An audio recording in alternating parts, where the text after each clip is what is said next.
Go ahead, Amy. Good morning, everyone. Welcome to Pave the Way Virtual, the Washington Student Achievement Council's monthly webinar series. My name is Amy Magasos. I'm Assistant Director of Policy and Planning at WASAC. And today we will be exploring post-secondary basic needs with an amazing panel of really innovative Washington experts, as well as our special guest, who's a national leader and researcher in post-secondary basic needs, the Executive Director of the Hope Center for College, Community, and Justice. And before we go too much further, I want to really stop for a moment and ground our work and our discussion today in the acknowledgement of the Washington lands as traditional home of the Chinookan, Coast Salish, and Plateau peoples. We really want to honor the strength of their unique histories, cultures, self-determination, and sovereign tribal governments across this great state. So from where you are today across Washington and also across the United States, we invite you to acknowledge the land and the Indian tribes and nations of where you are joining us from today. So thank you very much. Now for some brief housekeeping before we start. You can add questions to the Q&A function within chat at any time. We will offer some time for panelists to address your questions after each section of the agenda and at the end of the webinar as we have time.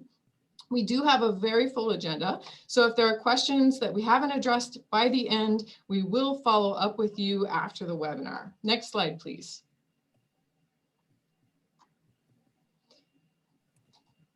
So Pave the Way is an annual state conference that the Washington Student Achievement Council hosts to increase learning, particularly around equity-focused post-secondary student success, and for the purpose of engaging partners and fostering collaboration. With the pandemic this year, our conference takes the form of a monthly webinar series that's open to all. Next slide, please. So for those of you who may be less familiar with the Washington Student Achievement Council, I'll provide a really quick overview. WASAC is a 9-member cabinet-level council in our state, representing the full span of education sectors, as well as community leaders appointed by the governor. Our agency supports our council in policy, partnerships, and program administration. And all of our efforts to advance Washington are toward this goal of 70% attainment. Next slide, please. Ooh. So the Washington Student Achievement Council centers its work to advance state post-secondary attainment on 4 priority areas: affordability, enrollment, completion, and the newest identified area that our council has is really sees as essential to student attainment, which is student supports for basic needs. And within that, we focus on food security, housing security, access to quality mental and behavioral health care, and also access to quality childcare. Focus and strategies in all of these areas, as you can see in this graphic, are really centered on changing inequitable systems and removing barriers that are disparately impacting students of color and low-income students in our state, as well as other minoritized populations. Next slide, please. So today we'll be exploring the challenge of better supporting post-secondary basic needs in Washington. WASAC and partners from around the state are embarking in the next months in a planning process for a state vision and action agenda on post-secondary basic needs, which we hope to be able to share with you in a future Pave the Way session. But for today, particularly as students are continuing in their education in the midst of this incredibly difficult past year of pandemic and economic crisis, so with that, we'd really like to focus today on supports for students' immediate needs with what we are learning in the areas of emergency assistance and access to food benefits. So today in our agenda, we'll be exploring the national view of post-secondary basic needs, including examples from other states.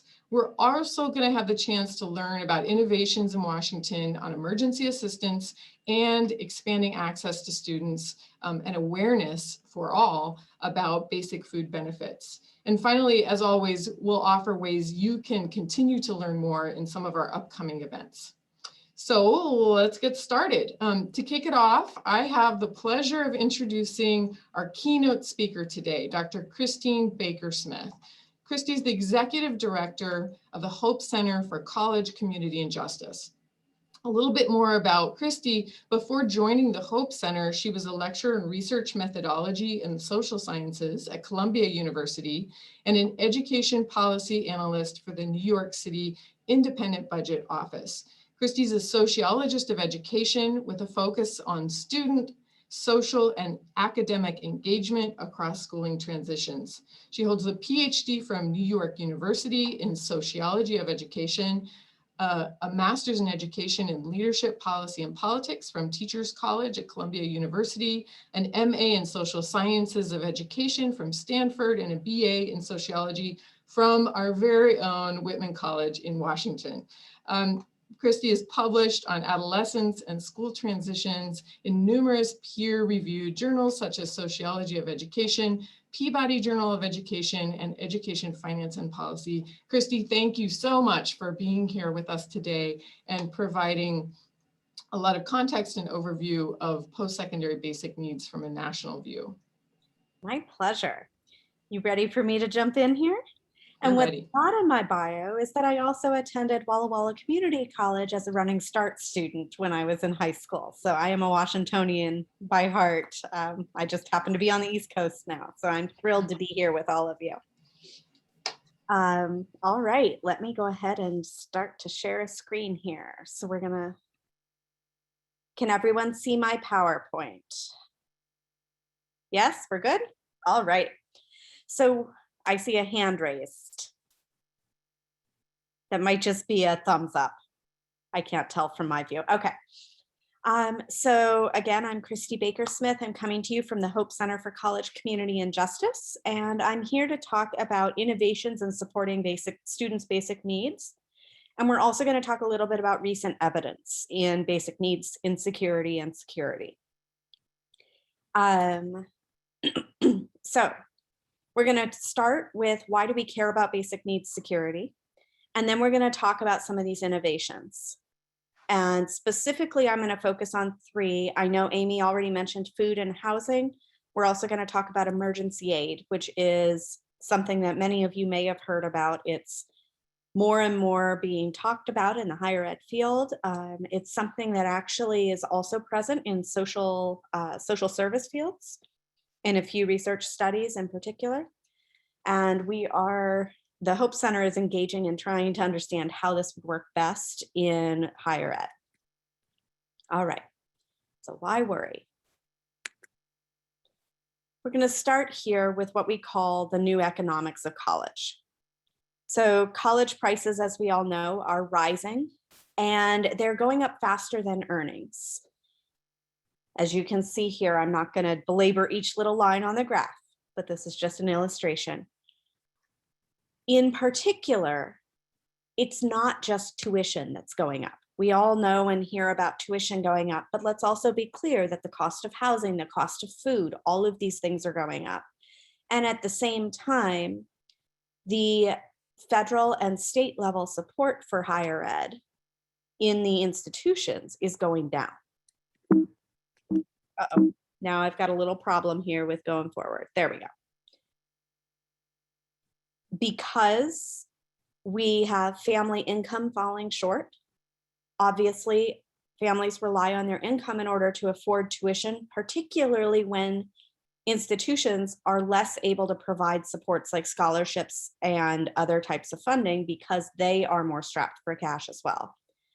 One of the important things you see here is the fact that these are different. The family income is different by race and ethnic groups, and is the family income falling short is highest for Black and Latino families, followed closely by Asian and Pacific Islander families.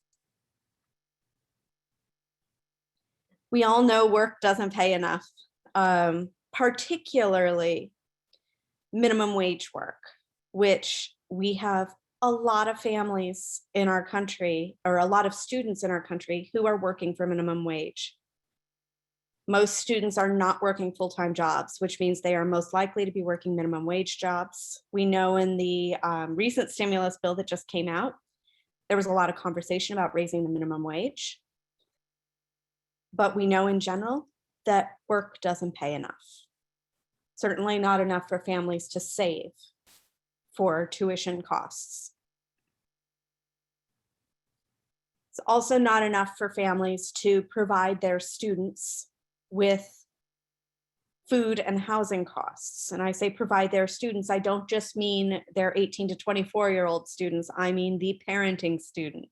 I mean the 35-year-old who's attending Walla Walla Community College.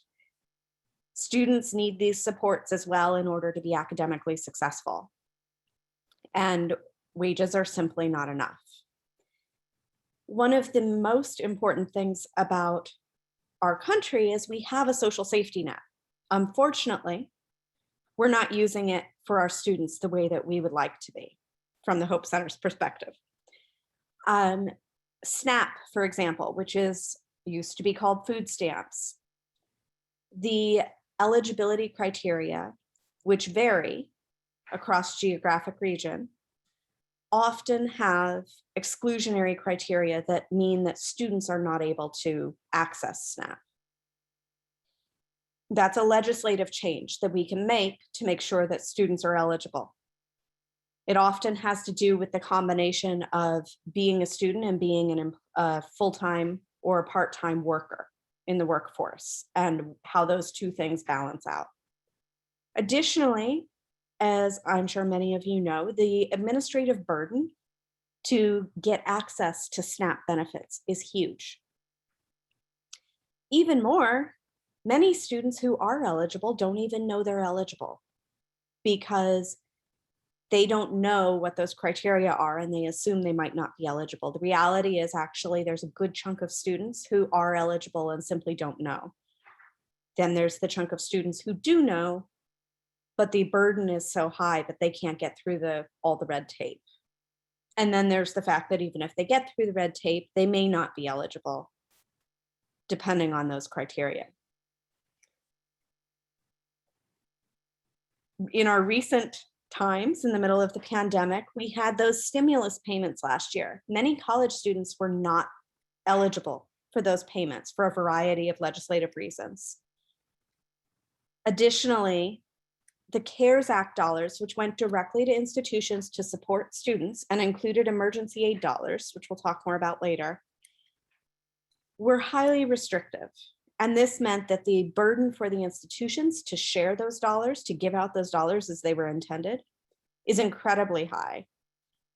In addition to the fact that there were many, many restrictions that are incredibly complicated. So here we are. This is why this matters.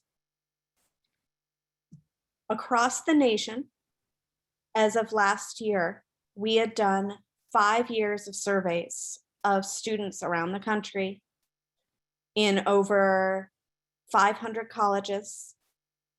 And we found basic needs insecurity to look like this. These are ranges because they cover the lowest to the highest across those 5 years. I'm going to give you broad strokes here, which is that at community colleges, about 50% of students are food insecure. At four-year institutions, it's not zero. One might think those students would either be better resourced or the institutions would be better resourced. We're still looking at 30 to 40% of students who report being food insecure. And I can talk about measures later in Q&A, but this is within the last 30 days, we ask them. Housing insecurity. So housing insecurity is a pretty important concept. What we think of it as is being on the brink of homelessness.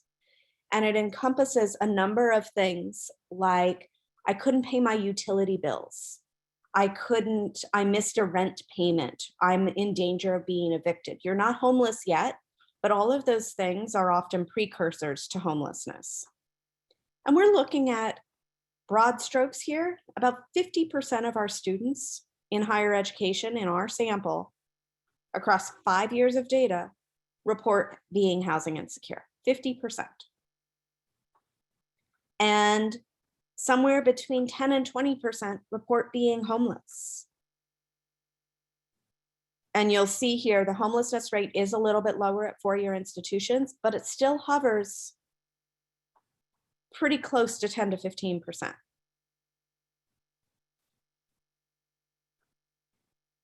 I'm not going to belabor the reasons why these basic needs are academic needs. I'm happy to make that case and get on my soapbox about that in a little bit. But for now, we'll just assume you're all with me that these are academic needs as well as human needs. Now, I threw a little nugget in here for you all. This is Washington State. Across the 5 years that we've been doing this survey, we pulled together all of our colleges that have participated. And here's what we're looking at. The rates are a little bit lower for food insecurity than in the nation, but we're still looking at 30 to 35% of students reporting being food insecure. Housing insecurity is a little bit lower, but we're still pretty close to 50%. And this homelessness rate looks the same in every geographic subgroup we look at. It's a little bit higher in California, but we're right there with the rest of the nation. So I'm going to talk a little bit about innovative solutions to food insecurity. And I'm going to start with talking about this evaluation we did with the Houston Food Pantry, or Houston Food Bank, my apologies. The Houston Food Bank is one of the nation's largest food banks, and it partnered with Houston Community College to try to identify if providing students direct access to the food bank with special invitations, making sure they knew it was there, if that actually impacted their academic outcomes. And interestingly, and this is all of this research is in the early stages. We're still learning about what these programs look like. And so one of the things we did was we spent a lot of time, you'll look at the bottom bullet there, we found no observable impacts on food insecurity or academics, meaning we didn't find that this program was working. So then we backed up and we said, well, why might it not be working? And you can see some of the reasons here. I will point out one of the most powerful things we learned was transportation. Houston, like most of the country, including Washington State, is spread out. It's not an urban area like where I live now in Philadelphia or New York City. This means that transportation is important. Well, the food bank was almost an hour bus ride from the college. And it turns out that was a major barrier. In addition, only half the students even accepted the offer. And this is a common problem in most social services, which is what we call take up. Getting individuals to take it up, to take that service is difficult. And there are a wide variety of reasons why. We'll talk about a couple others as we move through talking about innovations around housing security. And one of the reasons we think this didn't actually have an impact is that of the students who did take the offer, very few used it as a consistent source of food. And so we weren't terribly surprised that food insecurity wasn't impacted because it didn't seem like it was a stable support. We did a similar evaluation in Boston at Bunker Hill Community College, where students were provided with a meal voucher on campus. And we actually did find some positive impacts. We found that there were both impacts on food insecurity and impacts on academics. It wasn't all the way across the board. It didn't hit every academic marker, but it improved students' academics in the initial stages, which is what we're looking for, what we call short-term impacts, because that's the first place you have to start.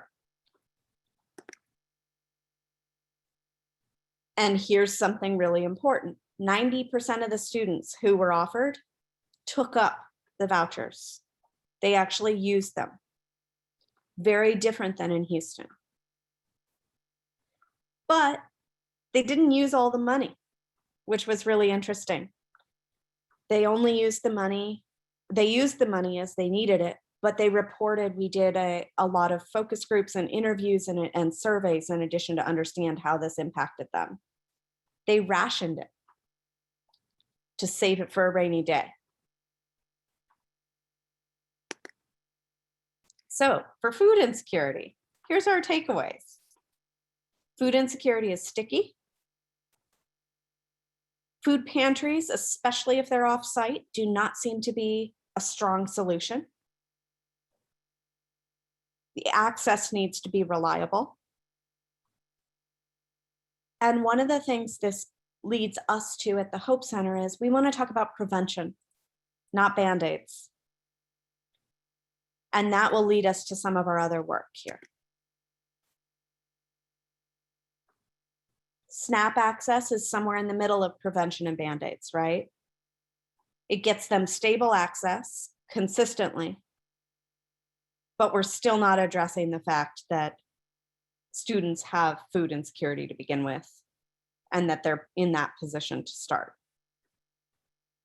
And the other piece is thinking about how you reduce the barriers for students to access these and for colleges to provide these supports. All right. I always like to give a nod to one of our partners, Swipe Out Hunger, who does a really innovative thing where they have, and they're around the country. They were started by students who wanted to donate their meal swipes. And they have, I think, over 100 participating campuses across the country. There has not yet been an impact evaluation on their program. The Hope Center is actually currently contracted to do that impact evaluation, and we are working to identify the colleges with whom we'll participate. Food scholarships is like the food vouchers that we just talked about, where we did find positive impacts.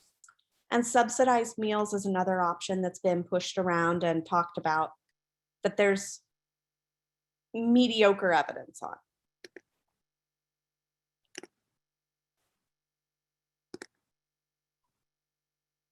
And here are some state policies that have been enacted to address food insecurity.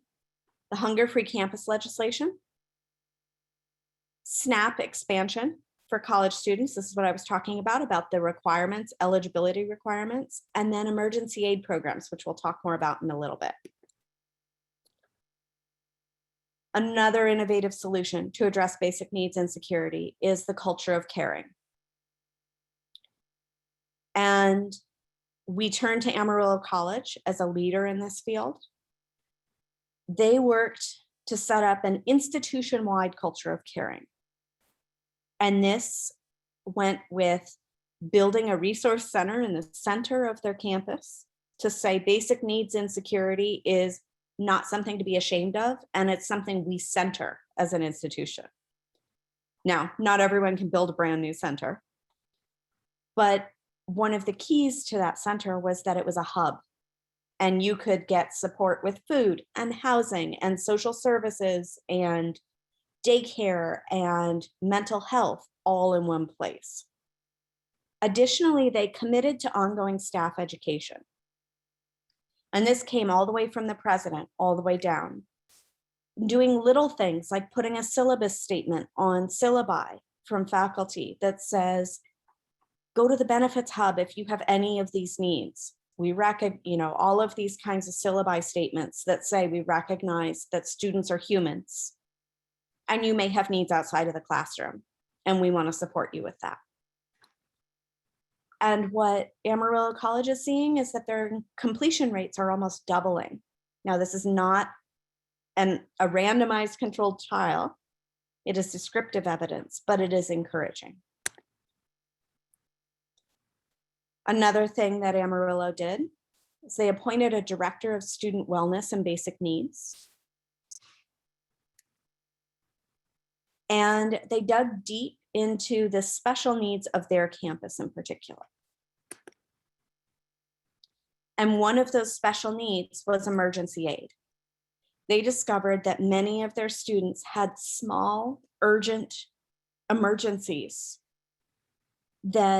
small fiscally urgent emergencies that impacted their ability to work, to care for their families, and to attend school. I'm going to let you read this graphic real quick and pause.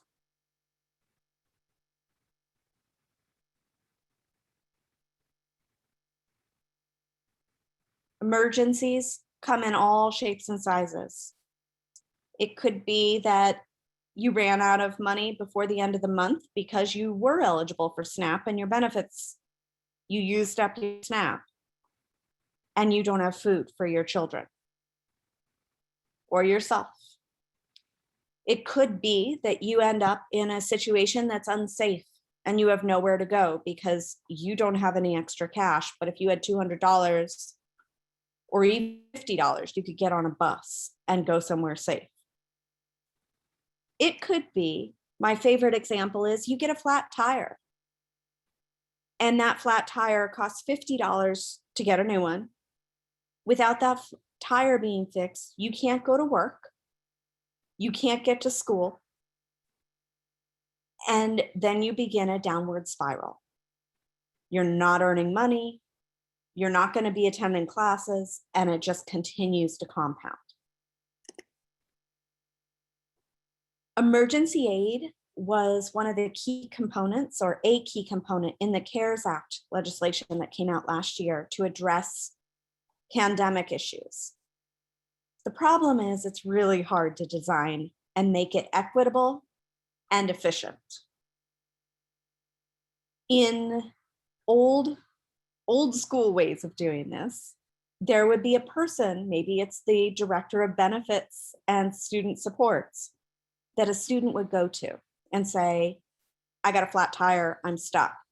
That person would scramble around and look wherever they could to find $50 to help that student. It was all connected to one person or just a couple of people. That means the student has to know who to go to. That means the student has to be able to get in to see them in terms of being able to make their office hours. And or if that person, the support person, is very busy, it may take a while to get in to see them. It may take days or weeks. On top of that, it's a huge burden for that support person. And so what the Hope Center is engaged in right now is trying to figure out ways that this can be streamlined to be more equitable and efficient.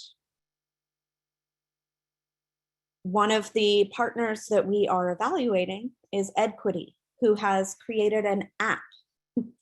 The app allows students to apply online, and they just go on their phones and they submit an application, and then they are randomly accepted or not, depending on the amount of funding. So they say we can fund 100 students, or we have $1,000 to fund. And then once that funding's done, then the institution needs to look for more supports. And I know UWKC is deeply involved in this. Charlotte's here with us today.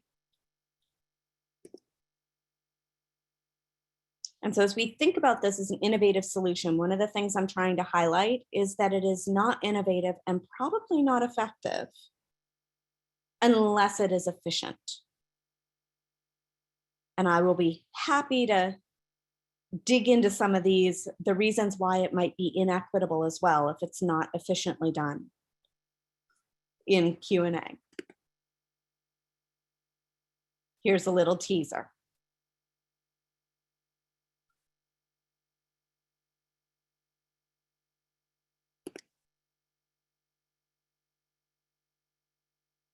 Here's another way to think about those challenges.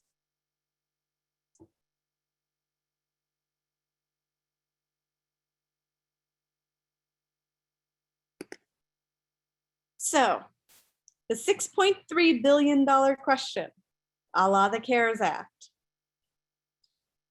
Institutions were already engaging in emergency aid before the pandemic.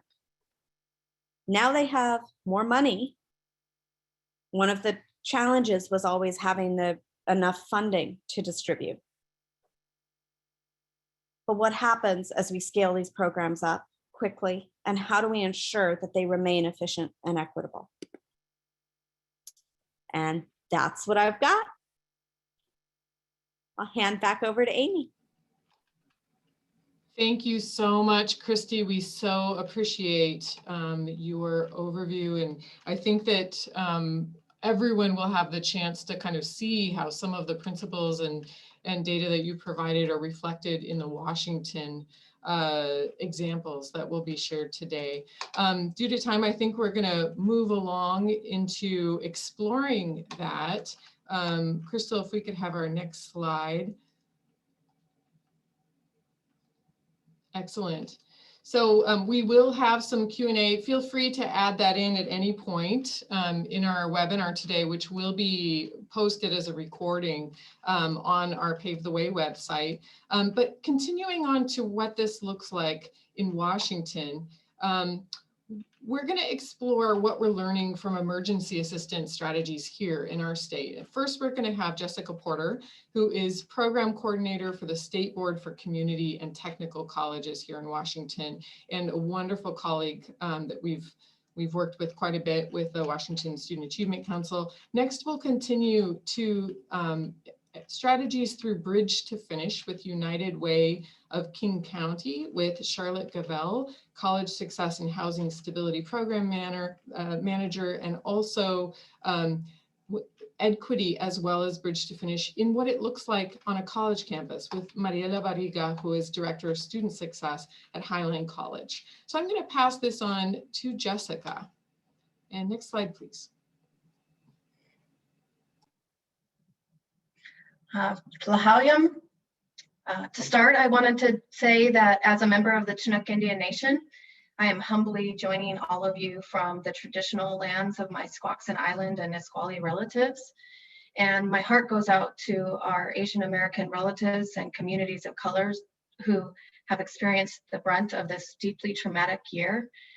The violence and abuse against Black and Brown peoples is an emergency, and it doesn't feel right speaking about emergency assistance without acknowledging this first.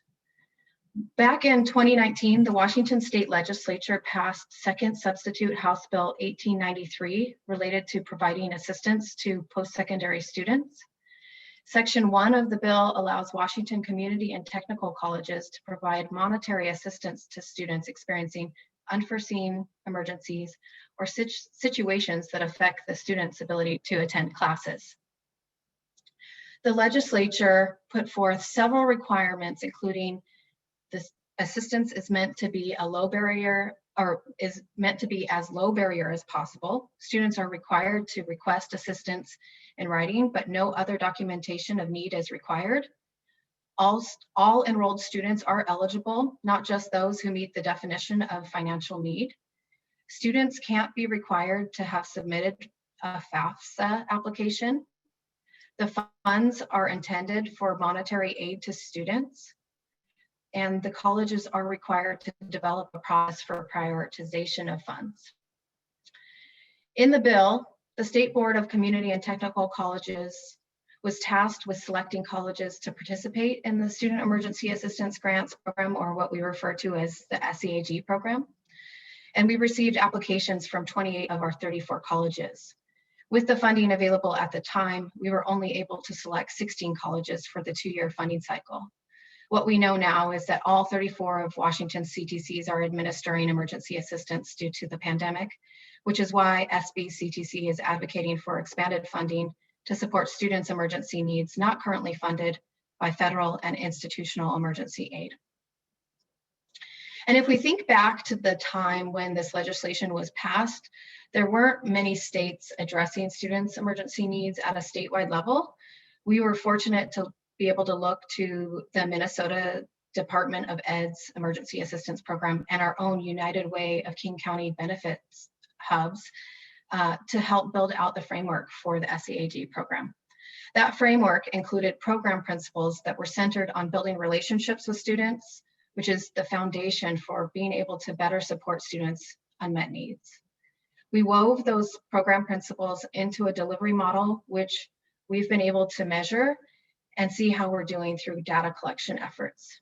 Next slide, please. What we've learned so far is that students' needs are greater than funds available. We heard that in the earlier presentation with Christy. During the first 7 months of the SEAG program, only 59% of the requests received were funded, with a little more than 600,000 in SEAG funds being dispersed. And a snapshot of additional emergency funding sources reported by SEAG colleges showed nearly $1 million in CARES Act, institutional and community funds being dispersed as well. And we know this is only a fraction of the funds dispersed. By the end of fall quarter this year, more than 550,000 of the total 723,000 in SEAG funding allocated for this year had already been dispersed, leaving just over 170,000 to assist students during winter and spring quarter combined. Something else that we know from this process is that we found there are other barriers for students to access funds besides insufficient aid available to assist students. Despite the low barrier intention of the SEAG program, some institutional barriers still remain. While 1/3 of requests were not funded due to lack of funding last year, roughly 2/3 were not funded due to other reasons. More than 50% of the other reasons requests were not funded was due to incomplete applications and or the inability to contact students after they had applied. Although not a requirement of the SEAG program, some colleges still require documentation or proof of need, and some students were prevented from receiving assistance due to lack of unmet need in the students' financial aid packages. While we only have preliminary data available at this time, we need to pay careful attention and additional analysis to how these barriers disproportionately impact students of color. What we also found was the most basic unmet needs are students' most emergent needs. So assistance with housing and food were the most common requests. Half of the 2,500 requests processed last year were for housing assistance, and over 900 requests included a request for food. Assistance with transportation, technology, and utilities were also frequently requested. We don't have final numbers for this year, but we are seeing a similar pattern of requests. Also, leveraging existing college and community resources is critical for supporting students' basic needs. 858 of SEAG recipients were engaged in other student support programs, with worker retraining and basic food employment and training topping the list. SEAG students were also referred to a number of additional college and community resources. Financial aid was the most common referral, with basic food employment and training, worker retraining, and opportunity grant following closely behind. In addition, 440 SEAG recipients were referred to community support, including food pantries, the local housing authority, and other community resources. And finally, we know that the crisis response due to the pandemic stretched staff capacity for timely processing of requests and conducting meaningful follow-up. During this last year, we saw staff from various departments assisting students with their emergency needs, which included benefits hubs, ABOD navigators, food pantry staff, financial aid, etc., all working together on student outreach, application review, expedited disbursement of assistance, and connection with additional supports. And yet staff capacity was overwhelmed by the volume of emergency assistance requests being processed. 7% of requests were processed same day, and only 52% were processed in 4 days or less. Anecdotally, we have heard that financial aid offices are staffing up to meet demand, so we're hoping to see an improvement in some of these timeframes. In many cases, student follow-up was automated to assist staff processing, but what we know is that having a conversation with a student about their needs and assisting them through the process of connecting them with additional resources is much more time-consuming, but also more effective than simply emailing a list of resources. Ultimately, despite many challenges to program implementation during this first year, which happened to coincide with the COVID-19 crisis. We saw a 93% quarter-to-quarter retention rate for SCAG recipients, which tells us this kind of emergency assistance is critical to student retention. So I'm going to hand this off to, I think we have Charlotte and Mariela.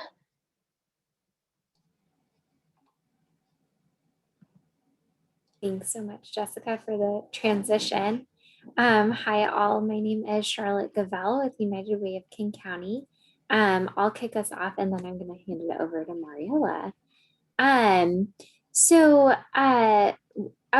Here at United Way of King County, we are really working to bring resources, people together to address our community's toughest challenges. And our college completion work, which we call Bridge to Finish, is really just that, as we're making sure that we're disrupting poverty for students in our community. We do that through our Bridge to Finish campaign, which brings together policy, program, and philanthropy, and investing in a coordinated resource response to support low-income families and students, specifically designed to reduce systemic barriers for BIPOC, parenting, and first-generation students. So through this Bridge to Finish campaign, we have partnerships with 10 local community and technical colleges. And at those colleges, we have what we call benefits hubs. And those are coordinated access points for student basic needs services, food, housing, paying for college and other income supports, and of course, emergency grants. We staff those benefits hubs up with AmeriCorps financial coaches, service providers, staffing, to really make sure that there's a good support network for students that complements the culture of caring existing at that campus and amplifies efforts there. So I'm going to talk a little bit about just that one piece of the puzzle, which is emergency financial grants. As the case has already been made, these are critical always, and even more so now in the face of the current pandemic, to support students in getting by and staying in school and being able to focus on academics rather than paying for unexpected financial expenses. Our model of emergency financial grants is we this year have invested nearly $1 million into this effort through various avenues, and really want to invest in processes that work at colleges and kind of build up those programs, as there's never enough emergency aid to meet all of the need. To also influence processes, and I'll talk about that in a moment. And then, of course, lean in and leverage our resources to be able to pilot new solutions when appropriate. The kind of tenets of our emergency grant program is first to trust students, to trust that students are the experts of their own situations and will use the funds in the way that they best see is needed for the emergency that they're experiencing, and for the processes that we're investing in to be of lowest barrier possible, to reduce the need for students to unnecessarily perform poverty, need to complete unnecessary documentation, and jump through hoops for something that is often an emergency that doesn't have days to figure out. With that, we invest, like I said, in many campus processes and work with campuses in active partnership, campuses and foundations to really build out and hold up systems that work for students. And that's been really interesting in the past year as these other funding sources have become available, and that's excellent. And I'm sure Mariela will talk shortly about how often these benefits hub dollars are seen as more flexible and so can meet the needs of students that are often also left out or experience higher barriers in accessing other funding sources. So I'll talk briefly about Edquity. That's the app that Christy Baker-Smith mentioned earlier that allows students to apply for aid access and access other resources. We had an opportunity to pilot this with 3 partners in the past few months, kind of since as part of our pandemic response efforts.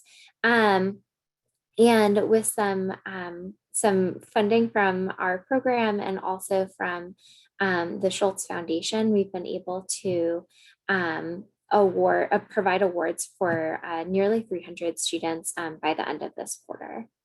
We're seeing that students have be able to access funds that have been directly deposited to their accounts in a matter of days, and in some cases, a matter of hours after the student has submitted an application, which is huge, especially in a virtual environment, to be able to provide that quick support.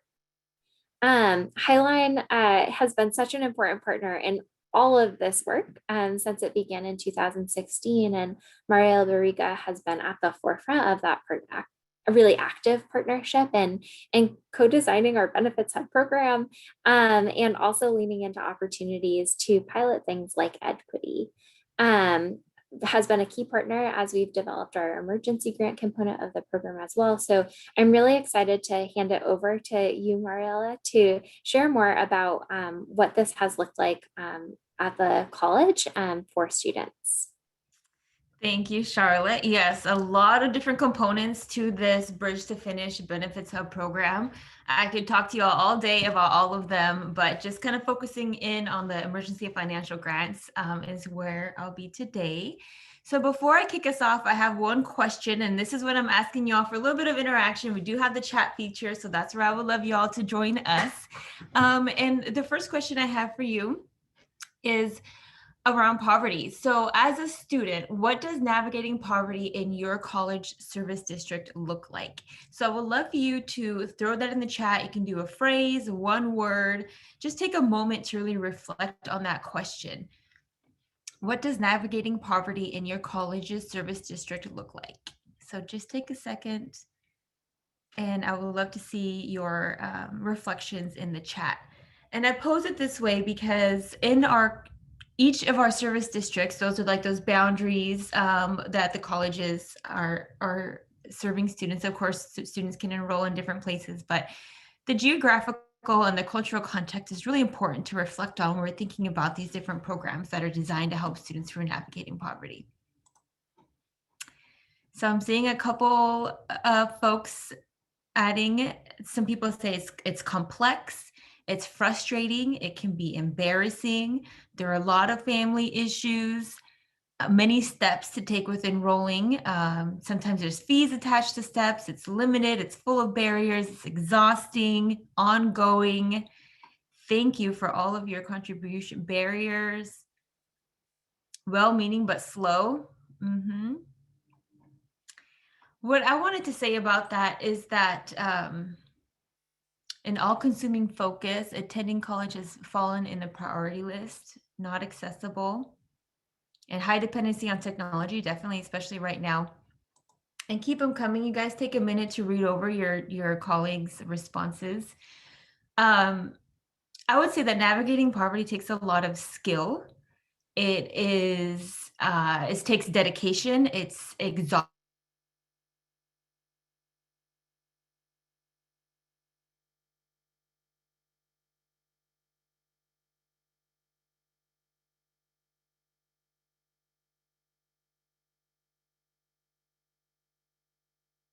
Also, let's have a reality check a little bit about some of the financial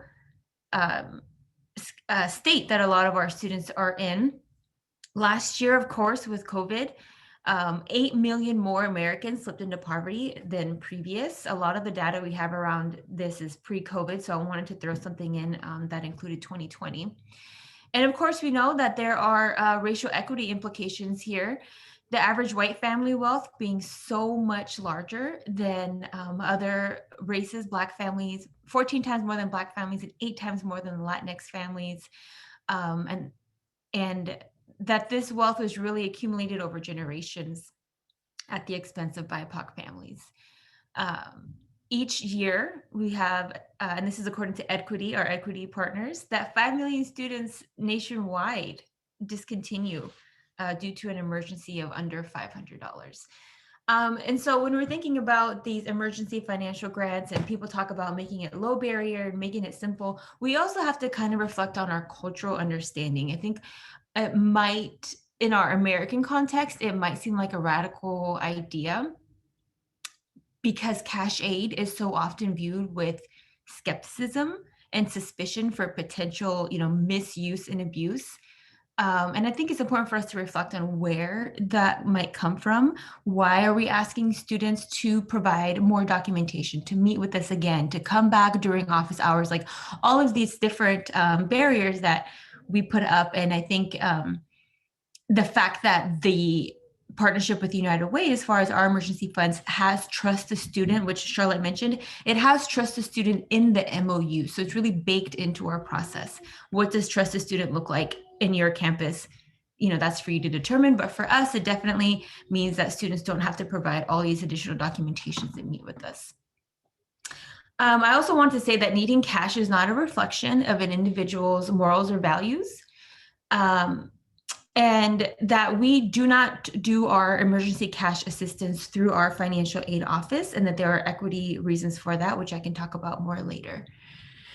Let's see here. We at the Highland College launched our food pantry a couple of years ago. And the reason why I say that is because we had an optional exit survey for first-time users of the pantry. We were only open about 8 hours a week, and this went on for about 6 quarters. And in those 6 quarters, we counted, and we didn't count everybody, but we counted over 15,000 visitors. That meant we were seeing hundreds of people per those 8 hours every week. And we went ahead and put some of those same questions that were on the Hope Lab survey, and that the FDA uses for food insecurity and for housing, and a couple other issues that were important to us. And we got the same results, right, that you saw earlier in the presentation from Christine. We had between 54 to 58% people consistently say that they were food insecure, and that's with about 6,000 individual respondents to that survey. And I say that because it's really difficult for colleges to kind of capture what the need looks like. And it's important for you to really think about, in your particular college context, what does this look like? And if you could advance the slide for the last portion, please. So I think it's really important for all of you in your leadership positions as champions of this work in your college to ask yourself these questions around equity. So how are you developing your policies, practices, and procedures in accordance with equity mindedness? And how are you holding yourselves accountable to this equity approach? Many of you know that Highland College is the most diverse school, with 3 out of 4 students identifying as people of color. And so for us, we take equity very seriously, but it doesn't, for us, it also means that it's an additional challenge, right? Just because people of color are accessing our services doesn't mean we have equity. It needs to be more developed than that in our context, right? So it's not just about the, critically analyzing the facts, right? Knowing that the wealth gap is gendered as well. Not just analyzing those facts critically as far as, women earn less in the workplace. Well, you could also say companies pay women less, right? So I really think that it's important for us to apply these equity lenses when we're also developing and designing the programs, and then circling back and holding ourselves accountable. So definitely have some time for questions at the end, because we definitely don't have a perfect system at Highline, and I want to be transparent with everybody about what our challenges are as well. Thank you so much, Mariela, Charlotte, and Jessica. We did have one question that I wanted to bring from the Q&A, and then we'll transition to our next panelist. But a question from Amy Navarro was, when you say single entry application, what does that include? We find that students have intake processes for all sorts of aid opportunities, including emergency grants, SNAP, Basic Food Employment Training and Opportunity Grant?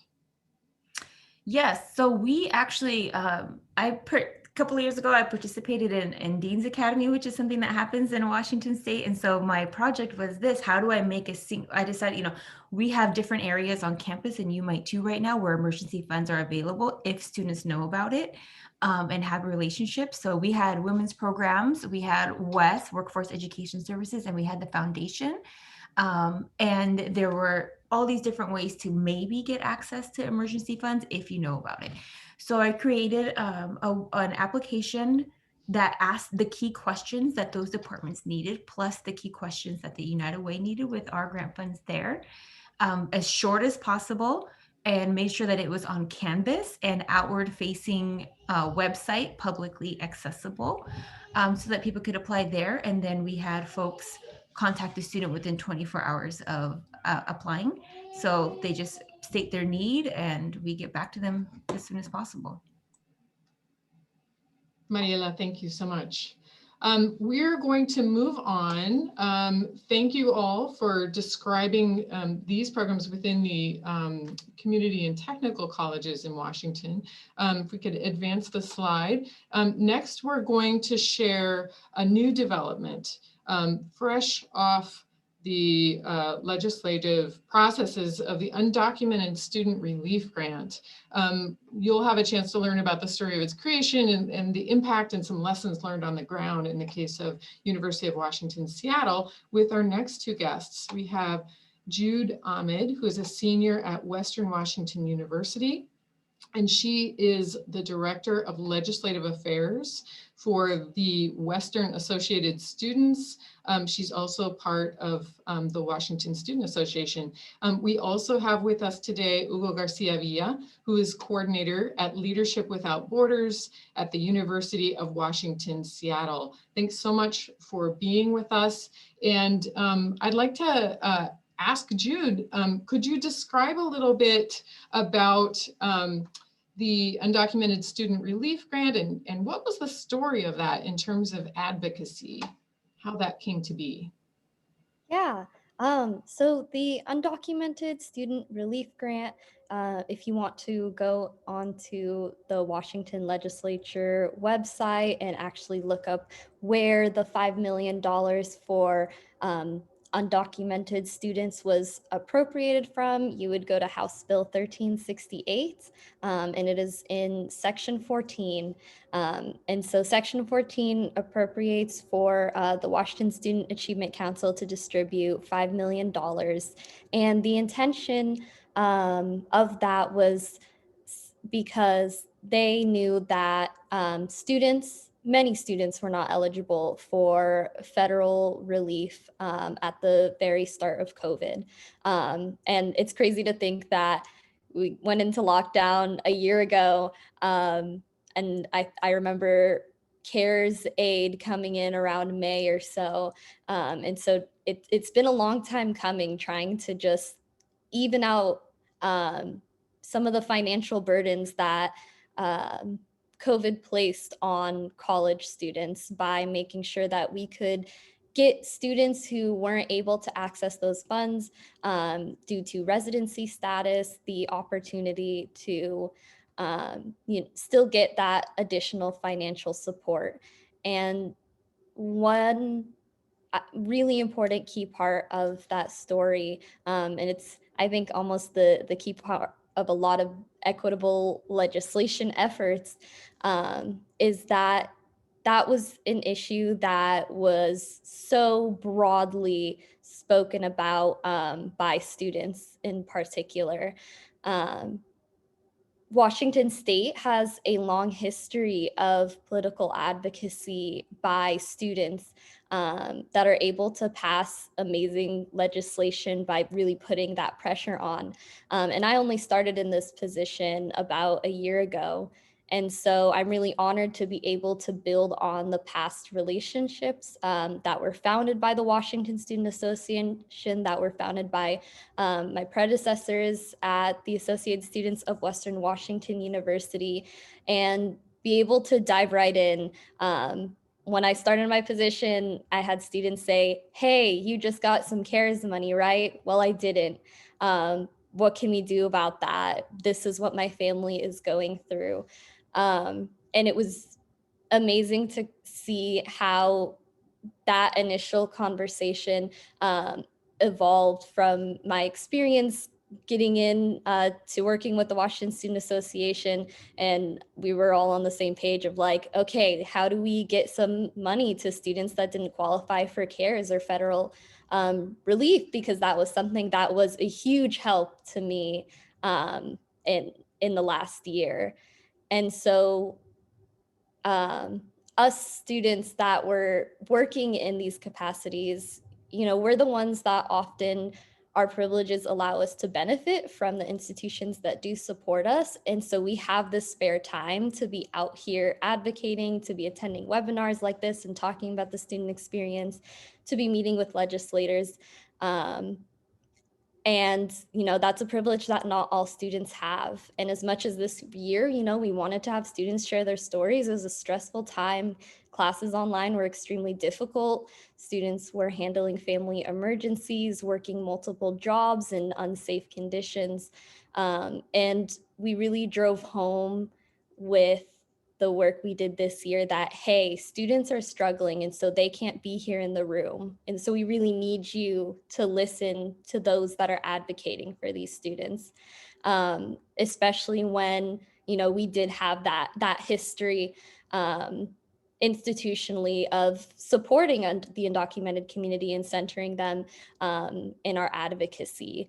And so throughout the year, we honestly didn't know that House Bill 1368 was going to include the budget proviso for undocumented students that we were asking for.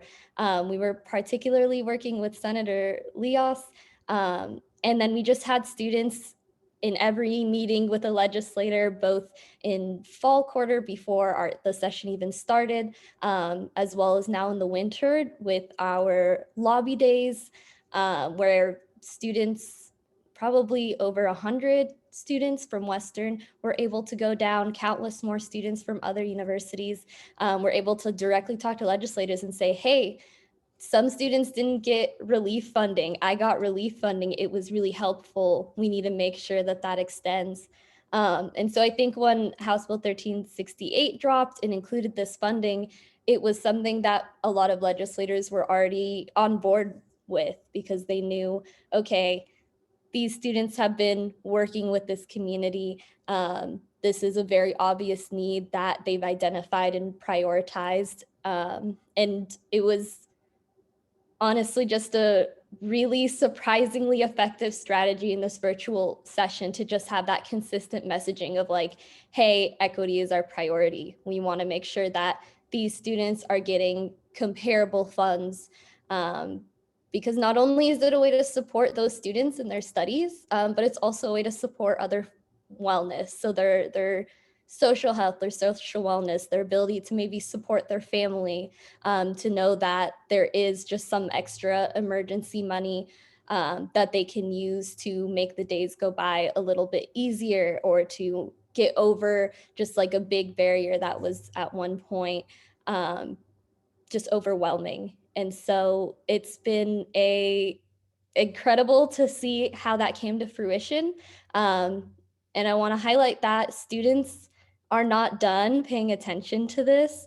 Washington Student Achievement Council has done a great job trying to involve student voices and voices from our campuses in the actual implementation of this. And even though, some of that work is going to shift to the professionals and the administrators that we have, students are going to be a valuable conduit, a valuable channel to get that information across. Nothing spreads faster than word of mouth, especially among college students and on our social media. And when students know, hey, this is a priority, they are going to make sure that word gets around. And one example of this is when I talk about basic needs, I have to highlight the work done by students at Western and other community members in Bellingham on mutual aid funds. we talked a little bit about that kind of form of emergency aid earlier in the webinar. But I want to highlight that about 5 months into the pandemic, August 25th, Whatcom's Student Mutual Aid, at the time it was known as Western Washington University Community Aid, posted on their Instagram that they had raised $50,000 in 5 months to students that were literally just submitting a Google form or a DM and asking for that funding. And so that was, I think, proof that when students are interested in something, when they know something is going to help, they're going to get the word around. And as much as I love mutual aid and what that has done for Bellingham's community, it's scary to think that it's the same college students passing around the same $20 to each other over the past year. And it shouldn't fall to the burden of students that are also struggling financially to support each other, but it does, because that's the community that we have. And I think that's the culture that we're looking to foster on campuses. Jude, thank you so much for all of the work that you and your fellow student advocates have done to make this happen. We're very proud to partner in all ways with the WSA and student leadership in Washington. So thank you for that. I would like to move us on to Hugo Garcia Villa, who will be sharing with us about the University of Washington's support of undocumented students and kind of the implementation of this newest grant program. And if you'd advance the slide, please. Welcome, Hugo. Well, thank you so much, Amy. Good morning, everyone. My name is Hugo Garcia Villa, and I am a proud son of Mexican immigrants. In my current role, I'm the coordinator at Leadership Without Borders at the University of Washington, the only established resource center for undocumented students in the state of Washington and one of two in the Pacific Northwest. I also wanted to state that Leadership Without Borders, we too stand with our Black and Asian communities and all other marginalized communities against racism, violence, and hate. I also want to thank all the planning committee for this event and for giving me space and time to talk briefly on how the undocumented student relief grants are supporting students at the University of Washington and across the state. This emergency relief grant is once more of a demonstration led by Washington to recognize all Washingtonians that make the state as a whole. What does that mean? Well, I think it's a step in the right direction. Over the course of this year, this pandemic has caused a lot of loss and grief to many people across the world. In this time span, those most vulnerable have been affected the worst by not being provided PPE, adequate COVID testing, financial resources, while still being essential workers and being at the front lines.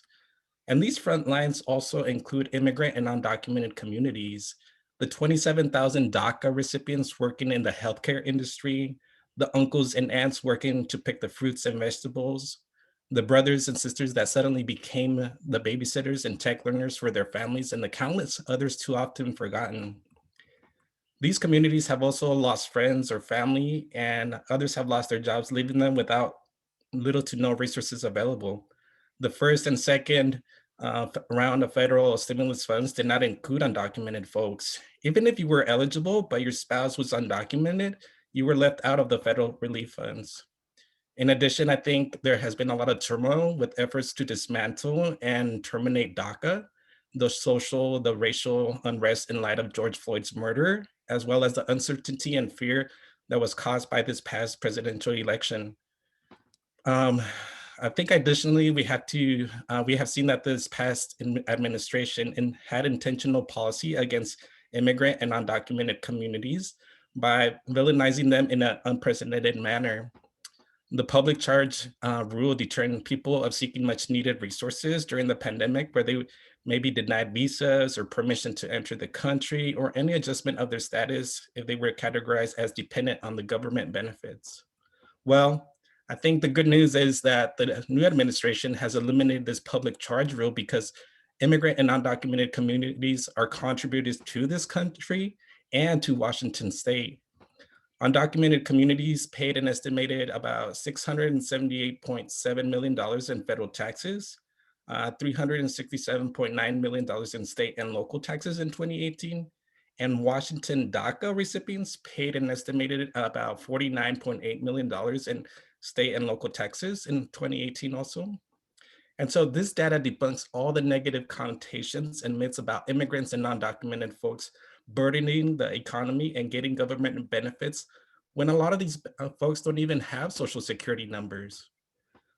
We have seen great work from community organizers raising $3.4 million, serving over 4,200 families across the state when immigrant and undocumented communities did not qualify for the federal stimulus package.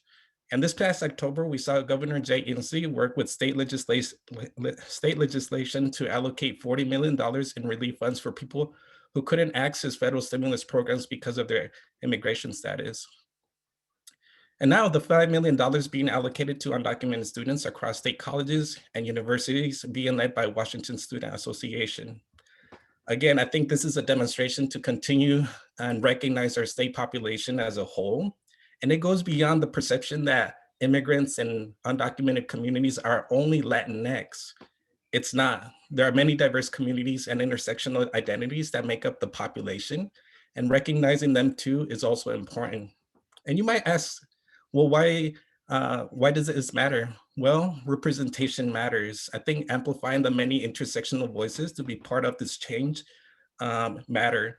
And student voices, as you had mentioned, should be recognized when elevating issues, developing solutions, and then implementing them. These relief funds will help many students with DACA renewals, textbooks, tuition, rent, bills, healthcare, therapy, and even funeral costs. Furthermore, I think this will help their families as well because they have not been eligible to receive many, if any, kinds of financial resources. In the past year, I have connected with many students being challenged by difficult times, from getting basic needs to accessing healthcare, both personally and for their family. Many students have had to move back to their hometowns specifically to minimize their expenses and again, help their families. And I keep mentioning families because for a lot of BIPOC, first-gen immigrant and undocumented students, going to college includes their family in their journey. And their success to completing graduation is also with their family support. This pandemic has greatly changed our lives forever. But one of the things that I recognize and I acknowledge is that I have not been able to do this work by myself. I have many great colleagues at the University of Washington and across the state, and I would not have been able to support and help students get connected with their community resources without them. Students come to UW from all over the state, and when they return home, I always try to get them connected with their community resources around their institution in the area. Yeah.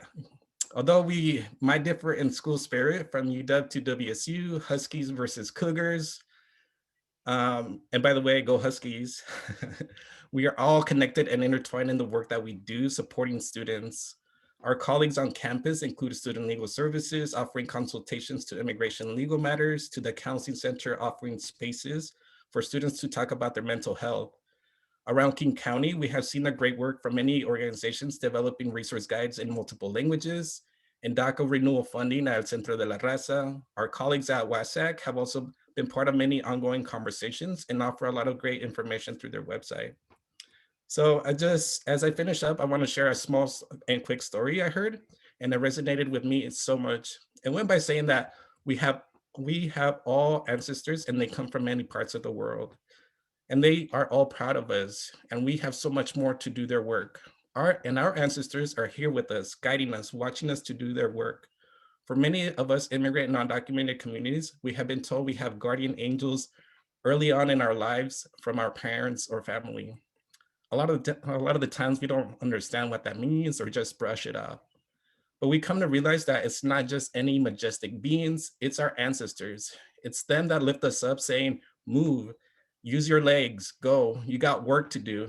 And I like to reflect on that and remind myself that we have had many people come before us. Maybe 100 years from now, I'll be considered an ancestor that was part of this very same line of people who knew the importance of paying it forward for many generations to come. If that doesn't convince me or us, then we should remind ourselves of our ancestors now. We have resilient people such as our parents and advocates who are fighting for us and every step of the way. And when this pandemic is over, what will Washington State's legacy be? How will we look back when this is all over? I like to think that Washington stepped up and recognized our immigrant and undocumented communities, that this emergency relief grant was one part of doing what is right when there has been many who have failed us in the past. So thank you so much. I appreciate you. Ugo, we are so grateful to you for your deep and integrated and urgent work that you're doing, not just at UW, but across the state. Thank you so much for that. We are grateful for those reflections as well. Thank you as well to Jude. We are in a different place as a state because of your work, and we are advancing toward that stronger equity for post-secondary basic needs support. Thank you.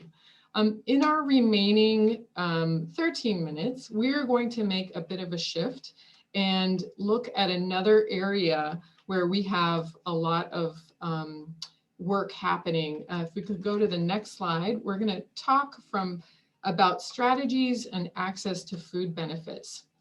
And Jessica, again from the State Board and Community and Technical Colleges, will be talking about the expansion of a really important federal program within our community and technical college with basic food employment and training. And then we will hear from Nellie Evans, who is Food Security Program Manager of United Way of King County.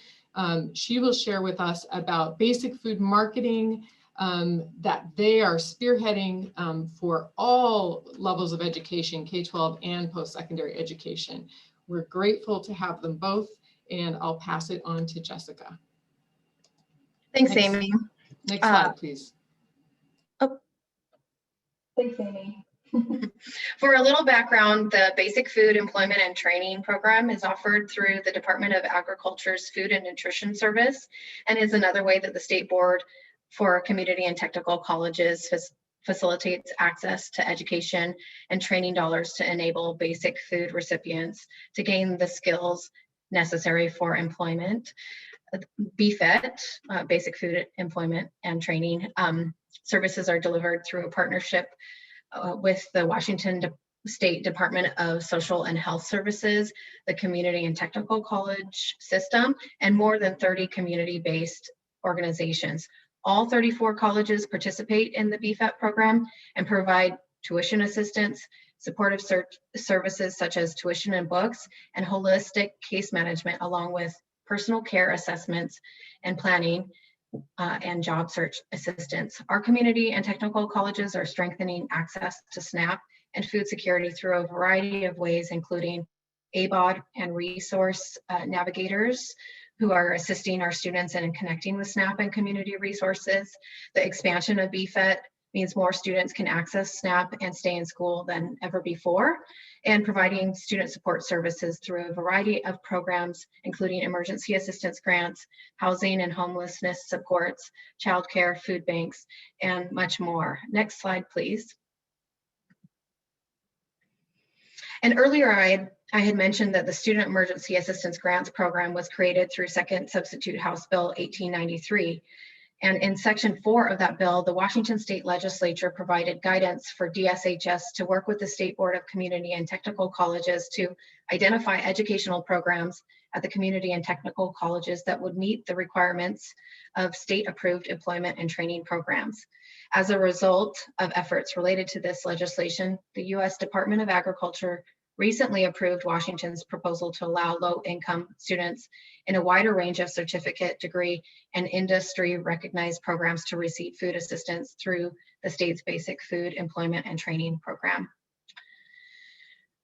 Previously, this support was only available to income-eligible students enrolled in vocational programs or basic skills classes, severely limiting the number of students potentially eligible for BFET. This is a significant win in our state and will allow our CTCs to assist with meeting students' most basic needs so they can focus on staying in school. The BFET expansion offers an additional opportunity for our students to get support for things like food, housing, school supplies, books, and childcare. This expansion could be a real game changer for many of our students, which is why we're so excited to share this news with all of you. And next, Nellie will talk about United Way's Basic Food Campaign. Hi, everyone. So glad to be spending just the last few minutes of this webinar with you all. If I do, run into a time barrier, I'm going to drop into the chat a form that I'm going to invite you all to fill out so that you can help us with our basic food outreach campaign. So my name is Nellie Evans, and I work for the United Way of King County as a food security program coordinator. I typically work very closely with our school nutrition work, so K through 12 families, and helping them gain access to school meals. And now I am working on this brand new basic food campaign to make sure that all students and all families have sustainable access to meals and food supports. So in partnership with Within Reach and with all of you, we are ramping up a statewide basic food campaign aimed at both increasing awareness and increasing enrollment, specifically targeting eligible families with school-age children and eligible community and technical college students and those newly eligible students that Jessica just described. Next slide. So what we know is that basic food works. For those of you unfamiliar, basic food is Washington's name for SNAP, which has been alluded to quite often during this conversation, but it really is the nation's most important anti-hunger tool. We know, and research shows for years and years and years, that basic food both reduces poverty and reduces food insecurity, and over the long term leads to amazing improved health outcomes and economic outcomes, especially for children who received basic food. Given how effective this program is, I'm here to generate some excitement and make you all very eager to share more about this program with your students and families that we are working to support in so many ways. And now we really all need to get in gear and start talking about it because it really is underutilized, specifically amongst college students nationwide to the tune of 2 million eligible but not participating students. And as a former college student who was an enthusiastic participant in food stamps in Oregon, they made it really, really easy and simple for us on campus to know what made us eligible. Next slide. Something for you all to know is that basic food is valuable. This is literally cash for groceries. That cash can be spent or in the form of a debit card, not literal cash, at grocery stores, online, and those online opportunities are really expanding, which help reduce stigma and safety for folks that are uncomfortable going to grocery stores, and at farmers markets, which come with some benefits there too. So these are all impacting individuals, communities, and our local economies. So with that extra money in hand, you can then expand your budget to pay for other things like housing, childcare, transportation, cleaning supplies, which are now more important than ever. But basic food is also super valuable because you receive additional benefits like coupons for fresh fruits and vegetables at farmers markets or at Safeway, reduced phone, internet, and utility bills, educational scholarships through that BFET cross-referral program, automatic enrollment for free school meals. So for community and technical college students who have children at home, that is an automatic enrollment for free school meals. And I'm sure all of you have heard about the PEBT program, that Pandemic Electronic Benefits Transfer Program, that automatically enrolls you for that as well. And for parents with infants and very young children at home, that's dual eligibility in WIC. Next slide. Really just want to emphasize how valuable this program is currently. So like how much money are we talking about right now? Currently, households receiving basic food benefits are eligible for the supplemental benefit issuance to increase their benefits to the maximum allotment for the household size. This is a pandemic special provision, but that added benefit is, yes, evaluated on a month-to-month basis, but that means anyone in any of those eligibility categories is receiving the maximum allotment. So just to put a number on it, if a family of 4 has been participating in basic food since March 2020, up until March 2021, if they've been receiving $646 a month, that's a total of $7,752 for groceries alone, which means they're entire other budgets can be spent on other things. And so everyone is receiving the maximum allotment, and I'm not even talking about the 15% added boost that's happening right now. So given that Congress has debated $1,400 stimulus checks for months, this is a much quicker and much more valuable program. Next slide. So I am presenting this information and the value and the effectiveness and the expanded eligibility information to you all to get everyone online right now, involved and excited. I'm recruiting you all of you, all y'all. I just moved here from Virginia, so that is my permission to use the word y'all. Whether you're a student, an administrator, a friend, faculty, a neighbor, or just an enthusiastic education advocate, outreach is only going to be effective when everyone knows the message. Next slide. So we are going to do this work in partnership with y'all by sharing simple, digestible resources on a soon to exist website. We will cover what basic food is, who's eligible, and then offer very specific pathways for how certain types of people can apply and receive tailored assistance. So we're talking translations and all sorts of great opportunities more to come. So if I piqued your interest, next slide, you can attend our basic food webinar, and I can drop that registration in the link. It might conflict with a Pave the Way conference on the same day, not time, but we'll be going over these materials in much more depth. You can also take your phone out and snap that QR code. And next slide. I did already drop this in the chat. I labeled it Help Us with Basic Food Outreach here. I'd love to stay connected with anyone who was excited or interested or curious about anything I said today in this brief 5 minutes I've had with you. So scan this QR code, connect with our chat, the URL in the chat. It's a form, so it'll be name, organization. And I want to know what you want to know. I want to know what resources you need, how you want to be involved, and who else we should be including in this work. So I think I have one last slide, and I think it's a great place to leave off. Every one of you online right now can make a big difference in the lives of students and families by encouraging people to see if they're basic food eligible. Basic food is known to improve diets, reduce financial struggles. This means you can enable students and families to complete studies, do their work, pursue goals, and achieve their dreams. And yes, this sounds corny, but it really is that powerful. I'm so thankful for all of you listening, and I am done.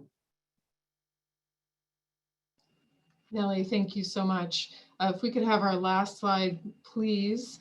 We have two final questions in the chat, but I just wanted to alert you to the upcoming statewide learning community next week, 11 to 12:30. It will be focusing on students living with disabilities and hearing from them in their efforts to address basic needs and great insights for those on campuses and in community organizations. And also just to emphasize again what Nellie said, that April 8th, we will have our upcoming basic food webinar, so join that. We are at time, but if the panelists are willing to stay another minute or two, we have a question relating to complexity for students of joining and also pandemic unemployment. We can also reply to those who've left those questions individually as well. Any final words about navigation of the SNAP system and supports on campuses? We could have one final word.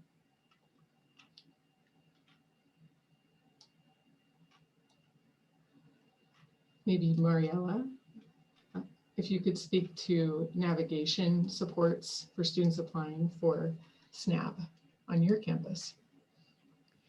Yeah, so I think this goes back to us having the benefits hub folks on campus, because we do have AmeriCorps members who are on campus, virtually or in person full time.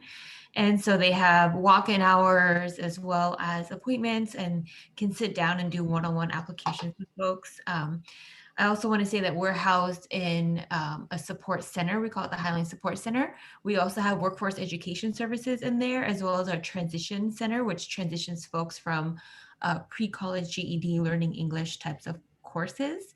And everyone that works in that center is either a person of color, that is a woman, or gender non-binary, non-conforming folks. So we actually have a very strong representation of who our students are. We speak many languages. We go out of our way to get things translated or get them from other sources. So we just make sure we offer that one-on-one support to every single person if they want it.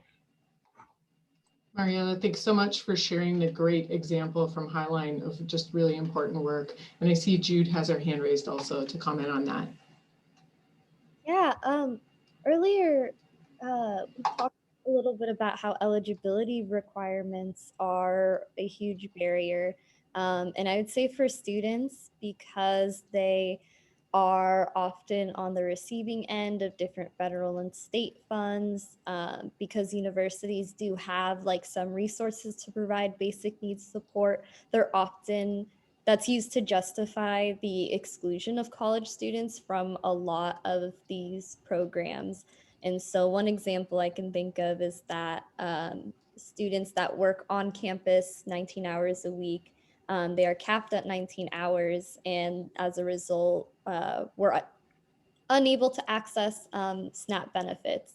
And Representative Entenmann's college hunger bill from a few years ago, 1893, was kind of a step towards filling in that loophole, but it was for community and technical colleges.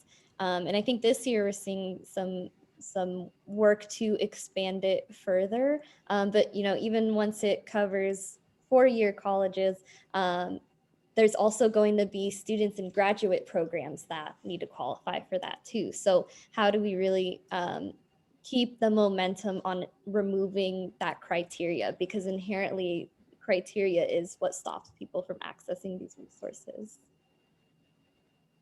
Thanks so much, Jude, for those comments. We are closing our webinar, but we're not closing the conversation. We hope that if you are interested in this work, you'll engage with us in our upcoming events around post-secondary basic needs. Thank you so much to all of the panelists, Christy, Jessica, Mariela, Charlotte, Jude, Ugo, and Nellie.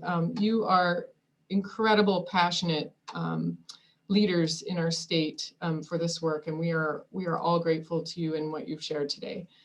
Have a great day, everyone, and we wish you well and great work going forward. Thank you.